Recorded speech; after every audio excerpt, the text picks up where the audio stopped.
Hello বন্ধুরা, আমি আজকে আপনাদের সাথে শেয়ার করব আমি আমার বাগান থেকে যে পাকা মরিচগুলো তুলেছিলাম। এই ভিডিওটা আমার আগের তৈরি করা, সেই ভিডিওটা আজকে আপনাদের সাথে শেয়ার করতেছি। আমি এই যে পাকা মরিচগুলো তুলে নিচ্ছি, কারণ এগুলো বীজ রাখবো। সেই ভিডিওটা আমি করে রেখেছিলাম, কিন্তু আপনাদের সাথে শেয়ার করতে পারিনি, তাই আজকে চলে আসলাম শেয়ার করার জন্য। অনেকে শুধু বলতেছে যে আপু বাগানের ভিডিও দিবা।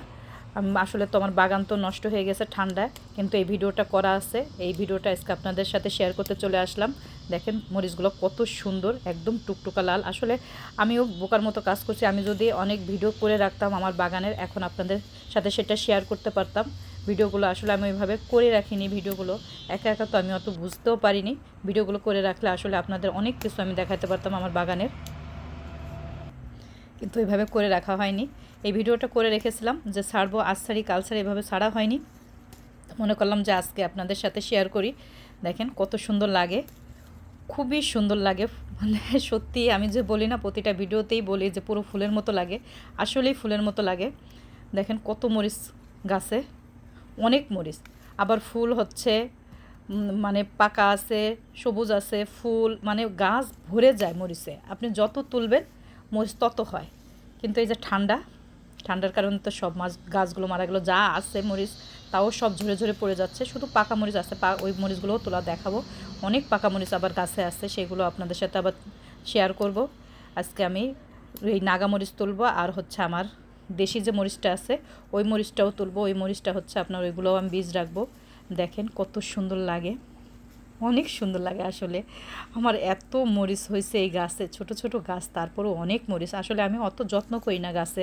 অনেকে জানতে চেয়েছেন যে আপু তুমি গাছে কী দাও, কী সার দাও। আমি মরিচ গাছে আজ পর্যন্ত একদিনও সার দিইনি। দেখেন কত সুন্দর মরিচগুলো, একদম টুকটুকা লাল, একেবারে টুকটুকা লাল মরিচগুলো অনেক সুন্দর লাগে দেখতে। আমি দেশি মরিচও তুলবো। এই দেখেন দেশি মরিচ, এইগুলো হচ্ছে আমাদের যে মরিচগুলো আমরা তরকারিতে খাই, সেই মরিচগুলা কত সুন্দর করে পেকেছে এই মরিচগুলো। এগুলো সব আমি তুলে আর কি বীজ রাখবো, এর জন্য তুলে নিব।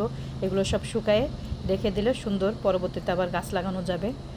বেশি তো তুলব না, কিন্তু অনেক মরিচ আপনার পেকে গিয়েছে, সব তুলে নিব। কিছুটা শুকায় রেখে দেবো শুকনো মরিচ হিসাবে, আর হচ্ছে আপনার কিছুটা বীজ রাখবো। এর জন্য সব তুলে নিচ্ছি, তাই আপনাদের সাথে শেয়ার করতেছি। পরে আমি এই ভয়েসটা দিয়েছি, এটা হচ্ছে পরে ভয়েস দেওয়া আমার, তখন আমি ভয়েস দিই নি, জাস্ট খালি তুলে রেখেছিলাম মরিচগুলা, ভিডিওটা করে রেখেছিলাম। আজকে আপনাদের সাথে আমি শেয়ার করলাম। অনেক মরিচ, আসলে আমি তো মরিচই কিনি না, এত মরিচ হয়েছে আমার গাছে। আর এই ঠান্ডার ভিতরে যদি গাছগুলো আমি বাঁচিয়ে রাখতে পারতাম, আমার সারা বছর আর মরিচই কিনতে হতো না।